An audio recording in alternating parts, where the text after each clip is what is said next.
Welcome, everybody. This is Gateless's first inaugural podcast. Calling it Gateless's Automated Advantage. We've got rock star panelists, women panelists here, which we're thrilled about, talking about the reduction to cost and originate loan through intelligent automation. Let me do quick introductions and we'll get to it because I know you really want to talk and hear from them. Introduction here, Teresa Reber from the Loan Store. We've got Roniel Banks from ICE. We've got Christina Randolph from Freddie Mac. We've got Ashley Kalemamahu from Gateless, and I'm Katie King from Gateless as well. So to kind of set the table for this group, let's think about, it's been a conversation. All of us were industry veterans. We've been talking about reduction of cost to originate for some time. We've invested billions of dollars in tech, in data integration, all kinds of things for the past 15 years, but yet we're still really talking about some of the same issues. It's the same amount of time, same risk issues exist for repurchase. Those exist even with this investment. So when we're thinking about the traditional process and what exists today, where do you think the opportunities lie in the loan manufacturing process that makes this conversation so critical right now? And Teresa, I'll pivot to you and let you kick us off. Thanks, Katie. Thanks for having me. It's great to be on with such great panelists. I think it is, what you said. I mean, there's been automation for quite some time. I don't know that it's taken hold as much as we'd want it to. The opportunities, like margins are, continually to get thinner and thinner as the years go on, and the volume is really volatile. So historically, the marketplace has been in, a hire and fire cycle. You need a bunch of people when, the volume is good. And then as you get, towards the seasonality, then you have to get into the layoff period, with all of us would like to avoid, going further.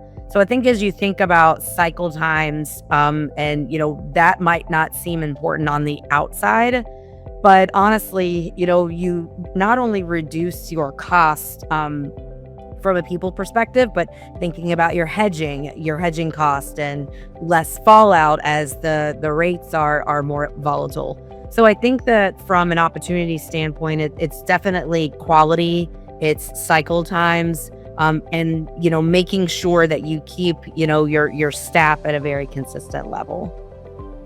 Where have you seen the most operational drag? Is it the manual touches rework or all the above?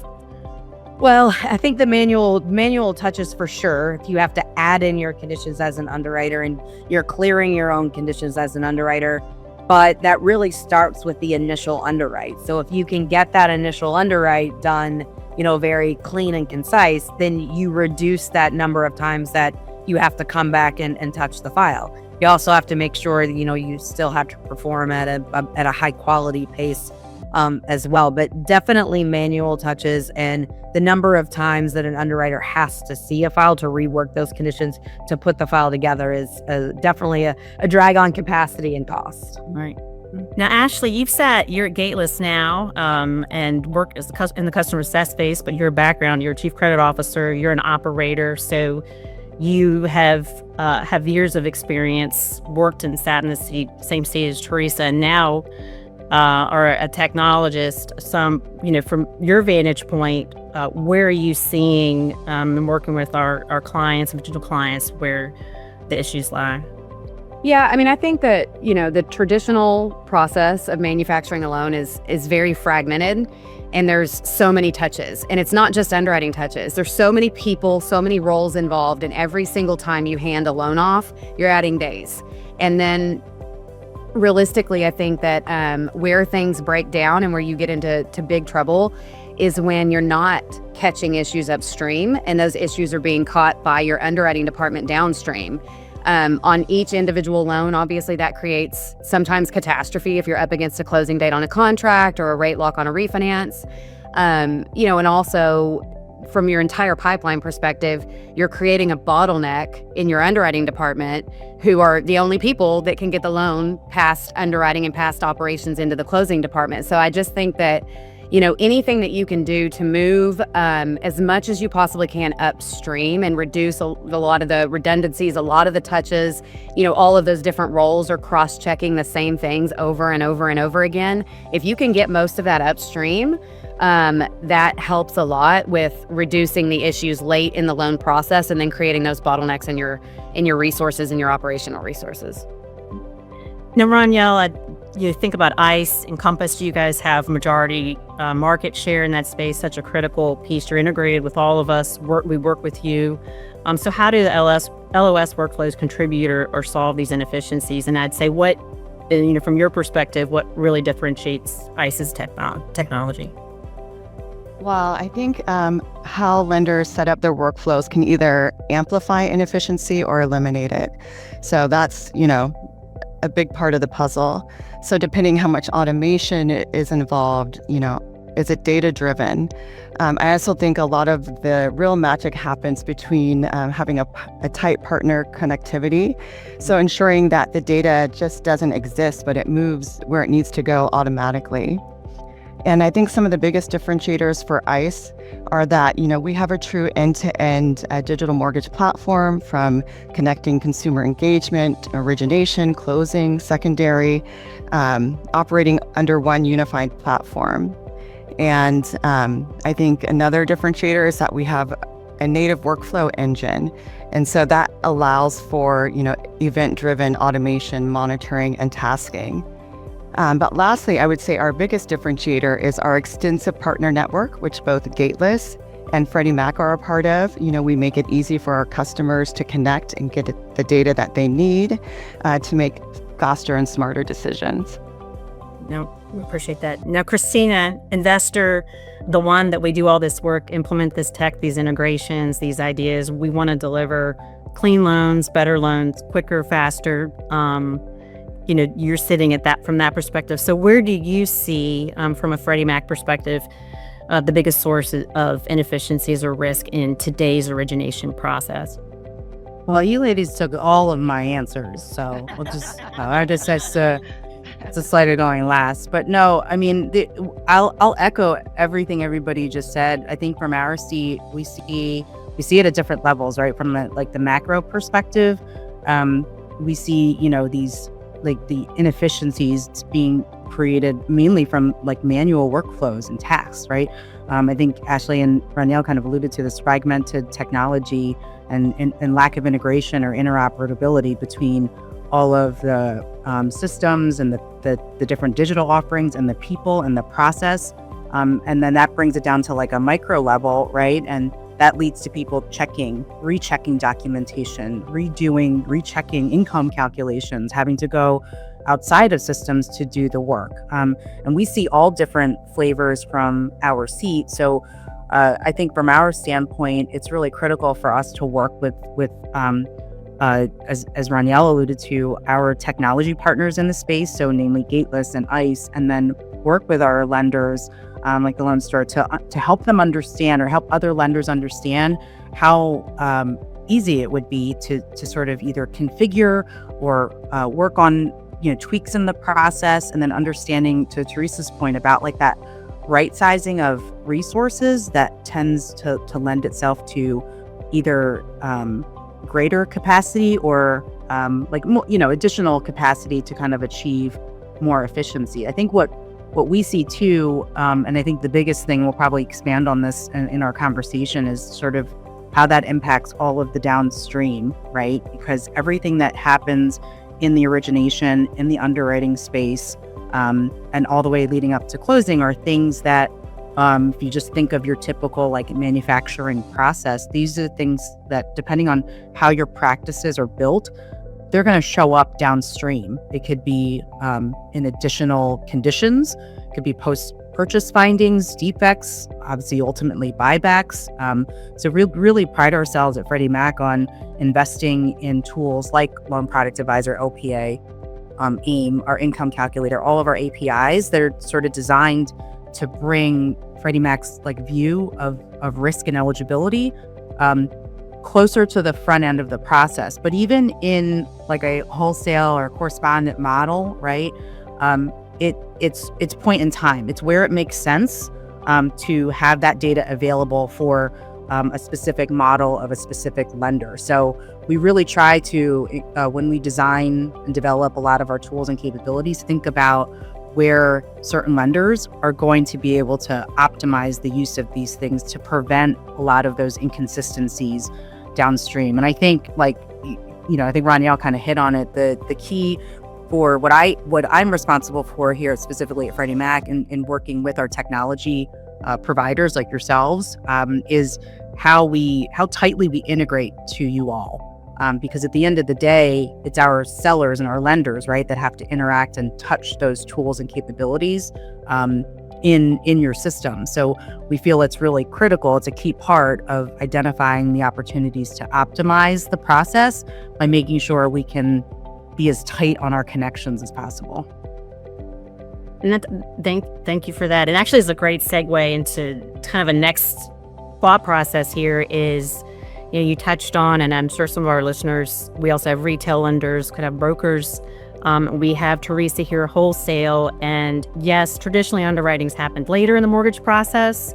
A lot of work's happened at that point. For years, I think the industry, we focused on speeding up that step, but we're really seeing something fundamentally change. I know Gateless is moving that underwriting and data validation upstream. Point of application, or, if you're from Teresa, and you'll speak to this in a moment, is speeding up the process, meeting you where you are, which all of this collectively certainly helps, I think, deliver higher quality loans.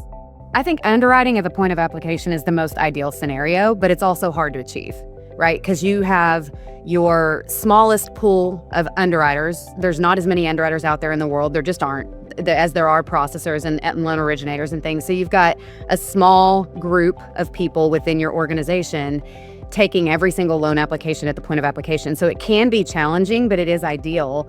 And I think for your loan originators, what you're doing at that point is that you're allowing them, in a retail environment, you're allowing them to take that deal off the street with the full-blown underwriting approval, up front, like very, very early in the process. And you're giving them and their borrowers, their realtor partners, all of those individuals, you're giving them the confidence that this transaction is going to go smooth.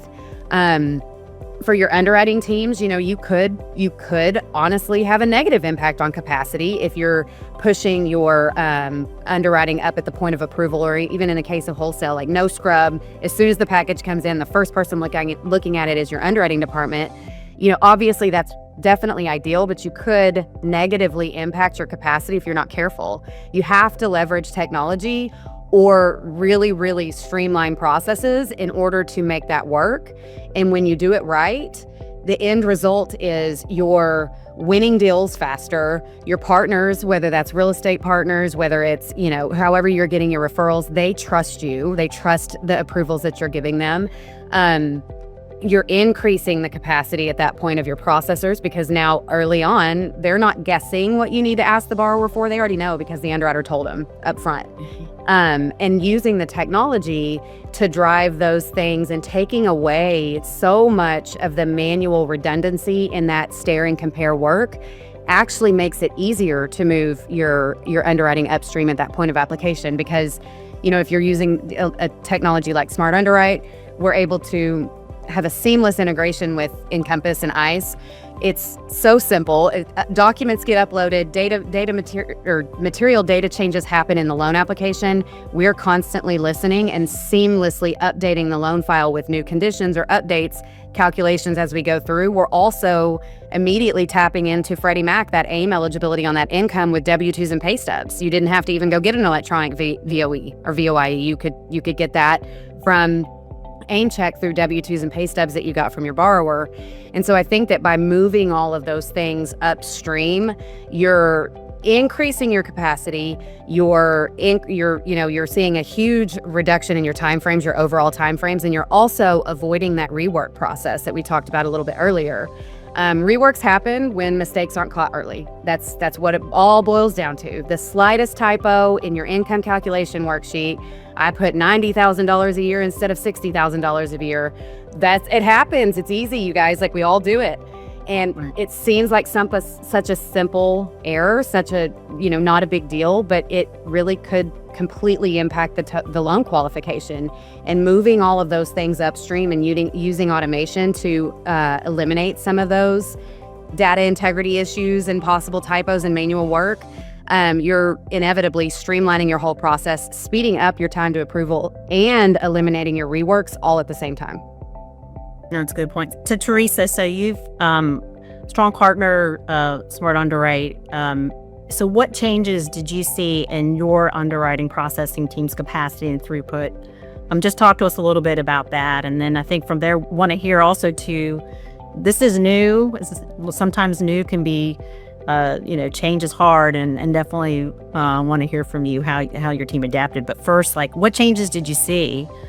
It's really interesting, and I think Roniel really set it really well. If your tech doesn't meet your process, you can actually amplify your problems.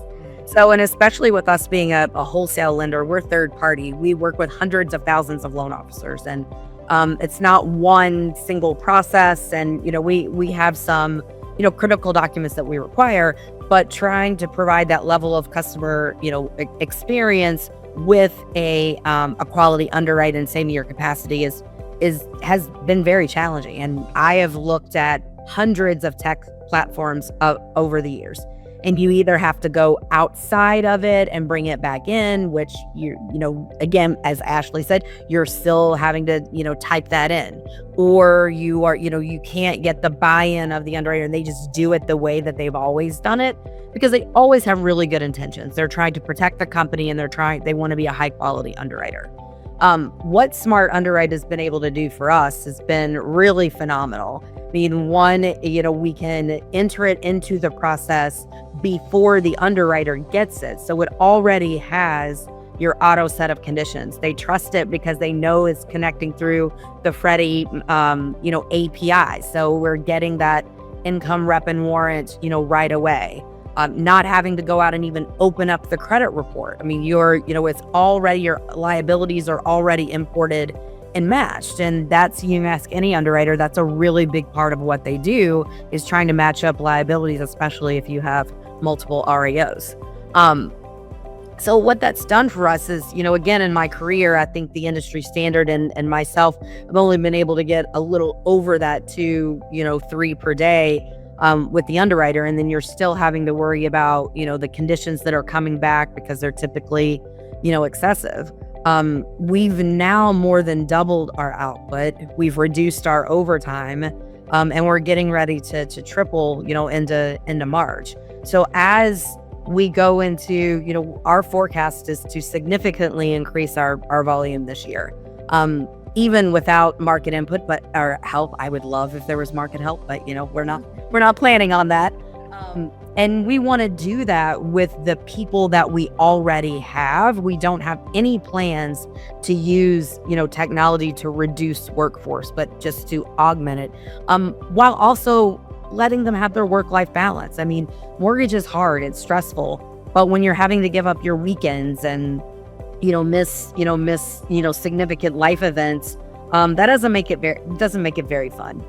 So that's really, a segue into how we got adoption was, look, it wasn't easy in the beginning. And the biggest advice I would give to anybody that's really trying to implement it is really dive in the beginning. So often we just layer tech on top of a process we already have, and they don't complement each other because you're making a change. So if you're paying for tech and you're not getting the capacity, increase, then the math doesn't math, right? On what that ends for the bottom line.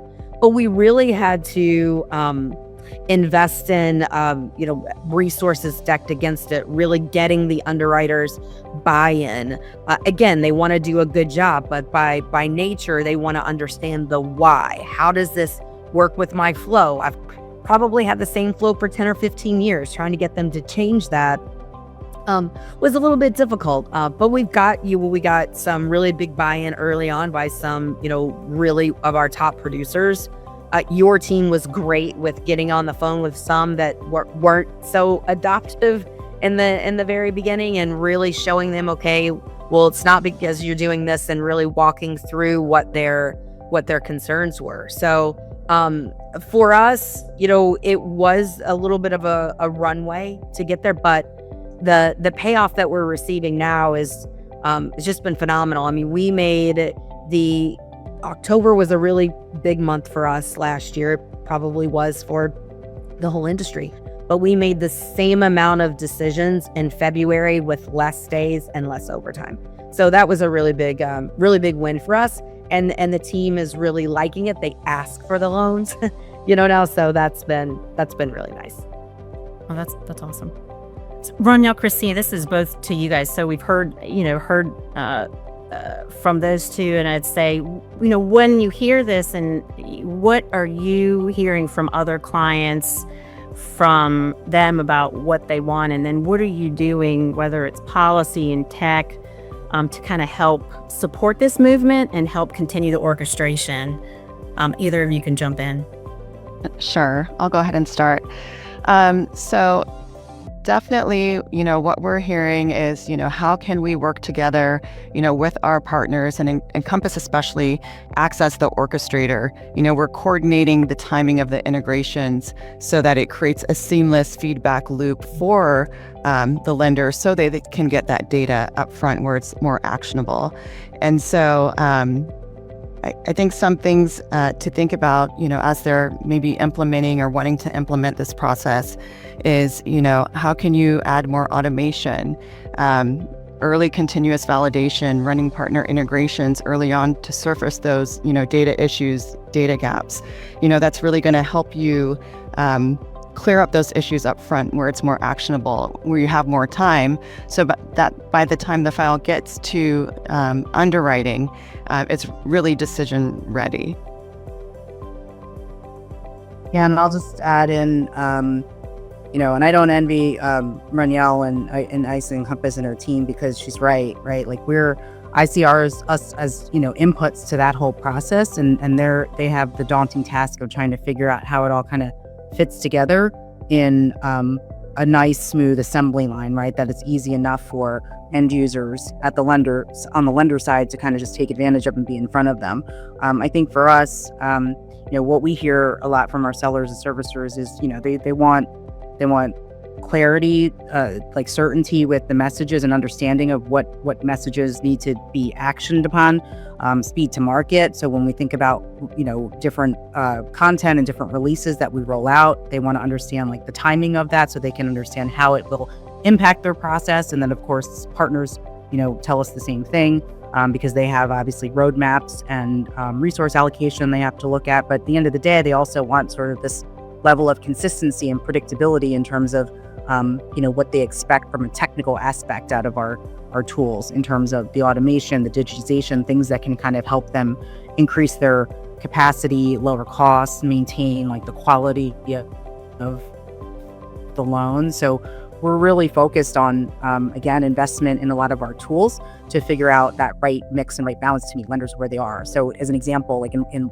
LPA last year, we redesigned sort of the look and the feel of the feedback certificate to make it easier, right, for underwriters, lenders as different roles as a whole, but specifically underwriters, right, to help them just kind of weed through the messages in a lot easier of a fashion. So that way you can kind of lift and shift the time that you would have spent looking through every single message, and only focus on the things that are important and the more actionable things that you have to do something on or assign a task to complete.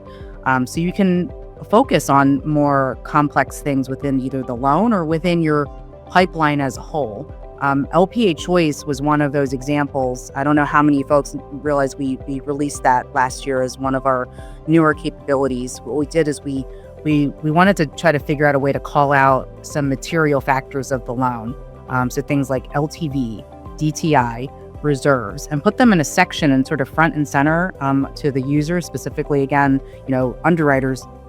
But this could be consumed also by loan officers and processors, right, to understand how they can very quickly adjust certain factors of the loan to understand like how much more eligibility or risk assessment that could clear up for them. The idea, again, is to create that efficiency in that underwriting process. Same principle with things like AIM, income calculator, the AIM check API. Lenders rely on that income and asset assessment earlier, right? And we wanted to try to design those in a way that, mostly anybody can take advantage of it, whether it's through a GUI or it's in an integrated fashion. Again, allowing lenders to focus on where, when, and how they want to take advantage of more and implement more like AI-driven underwriting tools and scale those things responsibly. So we really try to think about that capacity aspect when it comes to underwriting, because that's the most costly and time-consuming, in certain times in the loan process. And Christina, if you don't mind, I would say LPIC was wonderful. By the way, I think gracefully here, makes such a difference on that. And I think you're also right. Like, clarity creates confidence. And if something is very clear, it creates a lot of confidence with the underwriter on how they move forward and how they use the tool. So I think that, that's important. And it's less surprises later, right? Which is what we're kind of talking about, is how do we fix and become better and, smoother in the manufacturing process to prevent all those things downstream, right? 100%. It's actually perfect segue, because I should have reworked thinking about what we're going to talk next, which is, okay, so we've talked about this shift, this change. We're all involved in this, but what's the impact of the upstream automation? Everyone wants faster, cleaner, smarter, but maybe it's clearer. It needs to be added to that. Part of that, question to all of you guys is, what is the change that you've seen the most when you've been implementing these kind of automated tools, and any unexpected surprises, and what does success look like, and how were you successful? I'll start with you, Teresa. Kind of piggybacking off of and thinking of that, implementing upstream. What does it look like for you? Yeah, I think, touched on the things previously. I mean, for us, it's, capacity, constraints that you might have, making sure that we have a consistent workforce, that we can have operational leverage is a big term that we use around TLS a lot. To Christina's point, I mean, underwriting is the most expensive part of the manufacturing process, and getting that right, not just from a speed perspective, but quality too. Like, you can get as many loans across the finish line as you want, but if you're buying them all back, that's not a good thing. So being able to create, a high quality, faster approval that is very clear, not only to the underwriter, but to the loan officer and the borrower on the other end. It's very interesting. I just had a family member go through the loan process, and it always just brings you back into the, if you don't know it, like, they're getting these conditions and they don't know what they mean. And so in order to create the clear verbiage from the conditions and being able to understand them, then you're not going back and forth with the underwriter. The loan officer's not going back and forth with the underwriter. The underwriter can move on to the next thing. But I think the biggest surprise has been, how the quality piece has played into it in a way that is, like, you just don't even think about it. That it's, tied into all of these, third-party services that are accurate and they're proven, and knowing that the backing of the agencies is really big. And from an ICE perspective, like, we're not going in and out of the loan. It's like, it's one piece. You're not going here, and here. It's, you get the loan, you run it, you got it, right? And I think that's and I think it was very eye-opening to me, which I've kind of played across different departments differently, obviously, but we really had to change our process to meet the tech. And that was something that was, again, very eye-opening to me. Is, it's like, oh, this is our process. Does the tech work with it or not? And if it doesn't, then you're just wasting your time. So being flexible around that, and just, the output has been, it's just been amazing. I'm, we still have more things that we can do with it, and I know there are more things on the roadmap, but just in its form today, being able to double and triple your output and reduce your cost and keep your workforce happy and consistent it's been phenomenal for us. No, that's incredible. So Ashley, Gateless perspective, and so, what we're hearing too is it exists, the integrations exist with the loan origination system, with, you have investor backing. We know automated underwriting tools, they want them, but kind of think bigger, all of the clients. What does success look like across Gateless customers? You work very closely with all of our clients. If you could speak to that, it'd be great. Yeah, definitely. I mean, I think that, to Teresa's point of it is a challenge. Change is a challenge, and the change management is a challenge. I do think that the seamless integration with ICE and Freddie and those things go a long way for that, right? Because you don't have to go push a button. You don't have to do all of those things. You just have to upload your documents, make your changes, and everything will happen. It's like this masterful thing that happens behind the scenes. And I think that's great. And I think it goes a long way to help you with that change management. And the reason that I'm focusing on that a little bit is because there's obviously massive lift for your underwriting team, your processing team. We're seeing 70 to 75% reduction in the work that it takes to get your underwriting approval by leveraging the technology and the seamless integrations that we have with all of our partners. So, that's obviously a huge success. You can't argue it. So all of that is really great, but I think it's not just about that. Your users have to feel good about it. They can't feel, like it's cumbersome. They can't be afraid of it. They can't be unwilling to change their process. And so to Teresa's point about, if you're going to walk into every possible solution that's out there, trying to make that solution fit into your process versus taking your process and molding it to the solution that is going to work right for you. I think doing that with Smart Underwrite, specifically from a user's angle and underwriting angle, you're not going to underwrite the loan the same way anymore, right? You're going to learn to underwrite those Smart Underwrite loans different. You're not going to go through that 10, 15, 20-year underwriting workflow that you've been doing. And so being able to get your processes to align with the technology and also to get your users to feel really good about it will get you to those points where you're seeing the reduction in timeframes and the reduction in work that it's taking.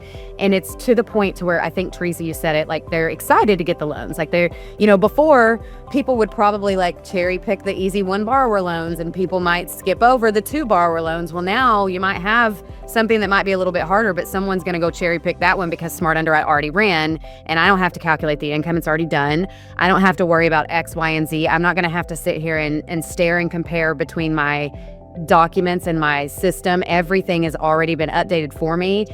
So getting them to feel that feeling is a big piece of the success as well. And we work really hard towards that and try to really help our customers get over those humps of feeling really good about using the technology and comfortable with it so that they can see the significant time reductions in their process and see the reduction in work so that their folks all feel really good about using it. Christina and Roniel, we know this, it's the underpinning, the integrations that providers like us have with you, the partnership, whether supporting your products or in the integrations, Roniel, with ICE, that tightly knitted into that ecosystem is so critical. But to both of you, what are you seeing? Are you seeing measurable improvements across lenders adopting these tools? Whether that's the feeling, the quantitative or qualitative, what are you seeing? And Roniel, if you want to, or Christine, whoever wants to jump in. Sure. That would be great. Yeah. So I think it took a while for us to get here, but I would say customers are definitely more willing to adopt the services and technology more than they ever have been before. So I think they're, really trusting the data, and it's really improving their processes. So I feel and I see that they're really more focused now on that exception-based processing and, freeing up their resources, to work on, other items. But yeah, I think it's definitely a positive change for them. Christina? Yeah, I think we get really excited when we talk about like measurable impact and measurable like success. A lot of people may or may not know Freddie Mac, for I think over the last going on 3 years now, we have put out a cost to originate study, and we just refreshed it in the third quarter of last year. And the stats are always just so eye-opening. It's always so interesting to me. We did a survey of a subset of our granted, these are retail lenders, but the process is pretty much the same, and you can kind of measure at each step of the process where they're benefiting from some of these digital tools, from automation, from all the things that we're kind of talking about. What we saw was that even though the cost to originate a loan increased a couple $100 between 2023 and 2025 to $11,800, retail lenders still achieved the highest per loan net income since 2021. Is around $900. So you can apply that very similar to the other sort of models within the origination life cycle, because the main point of it is the lenders that are adopting more automation, more digital tools, optimizing their technology stack a little bit better than their competition, they're able to see a tremendous amount of savings. So what we saw from this data was lenders who are using LPA specifically with AIM and with ACE are saving up to $1,700 per loan. They're saving about 5 days in cycle time. So these are always really good numbers that we try to put out there to kind of help lenders sort of assess, like, where are they missing out? Where are they like bleeding money, so to speak, in their process? Whether it's underwriting, maybe it's on the sales side, maybe it's on the processing side, right? Maybe it's somewhat else.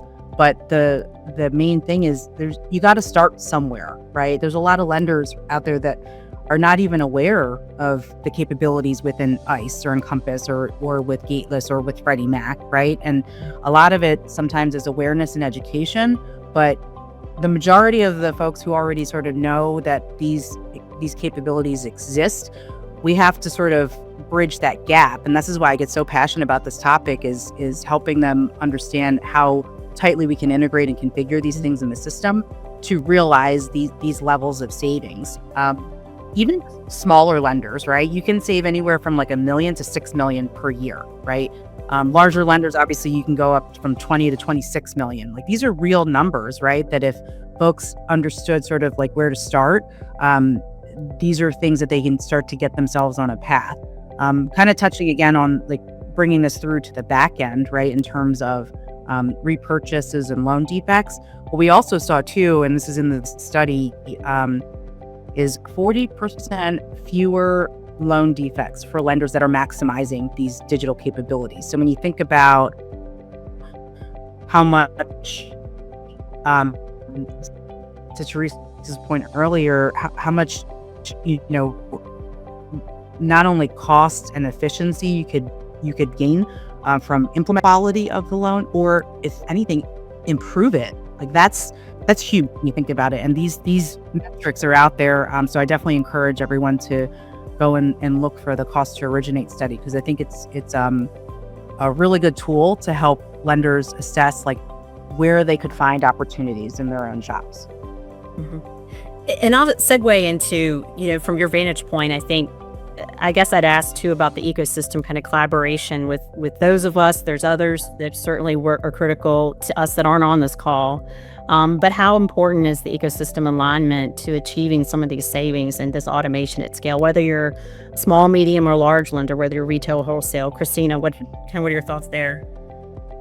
Yeah, I mean, this is key. It's in my opinion, it's paramount, right? I think true automation and digitization really only works when the ecosystem, like all of us, are aligned, right? Raniel and I and our teams, we talk about this a lot, that we started some relationships in this partner provider ecosystem with just like a basic LPA integration, right? Request, response, you go stare and compare. I think a lot of us who have been in this business a long time, that's kind of all we grew up knowing, and that's how we manufactured loans. But that's led to a lot of the rise in cost in these manual processes. And so it begs that question. Like, I think what we're all talking about is, with so much, with so much great tools and capabilities out there on the market, how is it that costs are still on the rise? And I think it's because it's in part, right, the people and the process are not fully aligned to the technology, but also the second part of that is the technology sometimes is not aligned with each other. So if we were just to do the basic integration, you're still sort of bleeding productivity. So what we try to do is help our partners and tech providers leverage the data that is behind all of the messages, all of the calculations within our feedback certificate. So you can figure out like what is important to the customers that are on the platform and what really should we be surfacing to them. Like, did this loan get income rep and warrant relief? Did it get asset rep and warrant? Did it get an ACE waiver, right? Are there things that, you could surface to the lenders where, they could find efficiency and figure out how to route tasks again and all of the different things that are more of the manual reviews? How do you cut those things out by leveraging the technology? But you can only do that when you align and configure the technology as tightly as possible. So I think, I'm probably rambling a little bit, but that it's just that the one thing I really try to emphasize with a lot of sellers that I talk to, and especially you guys have probably heard me say this a lot, just things we talk about on a daily basis with each other. Mm-hmm. Teresa, your perspective too, just kind of hearing and knowing, I guess, being able to use Smart Underwrite and have your relationship and you're using Encompass, you are a Freddie seller servicer, and this integration, how has it certainly helped create efficiency, and how's it, with your underwriting and automation? Speak to that a little bit. Yeah, I mean, to Christina's point, if we're not aligned, it really doesn't work. I mean, it would be the same way if I was manually calculating it. If we're not getting the buy-in from, who we're selling to, then it just creates that back and forth on the back end on the delivery side. So to know that you have one system that it's all in and they're all speaking to each other, and then you're getting that confidence that what you're getting back is, accepted right away, then that just creates, that uncertainty that exists from an underwriter. You take that all away. And then again, then you're delivering faster because you're not, maybe discussing, depending on how you sell, but discussing, income calculations and, things of that nature. It doesn't become opinion based. It's facts. Now you're speaking facts.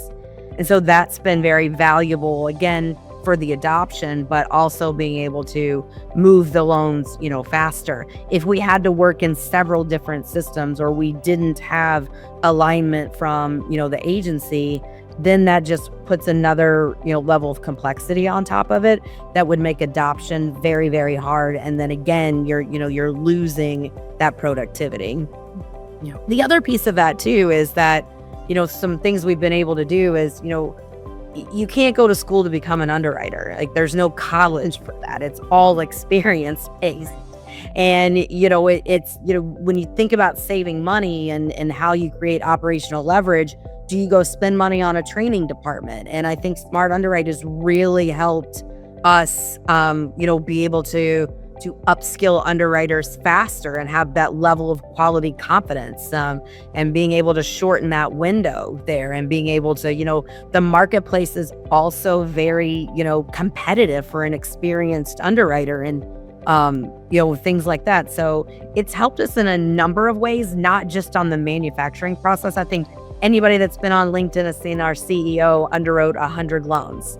And he did that with the majority using, Smart Underwrite, and really gave him a new perspective. He did phenomenal, by the way. I was so great. Everyone now wants still to be their underwriter. I don't know what the deal is. Yeah. But it really kind of, it was proof of concept too, is that we don't need to go out and have this huge training department. Like, we have confidence in the technology that we can shorten that runway to train underwriters, and again, create some more leverage that way.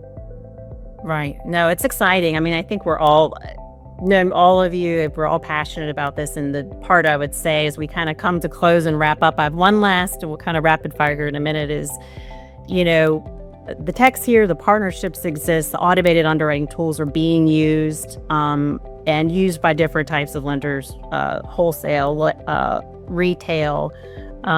So I guess I'd ask this, looking ahead, and we'll start with Freddie.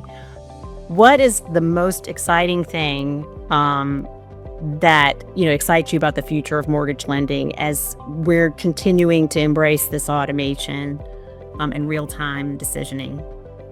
And I think, what do you think? Yeah, I'll say that I think what excites me most is just the continued thought of the possibilities of further improving this process, not just for those of us in this industry and for our lenders, but think about, Teresa, you mentioned your family member that went through the process. We all have family members. We all are consumers ourselves, right, that are going through it. And if we didn't know it, that like we do, it would be a lot more daunting and difficult. And that's I think the reaction that we hear from a lot of our close friends and family, that this process is just it's not, in their eyes, it's not getting any better, right? So with all of us here in roles and in positions to be able to affect that change and improve it, while also improving our bottom line, our efficiency, how we're doing this, that then extends to savings and improved process for them. I think that's what I'm most excited about, because there's so much more work to do,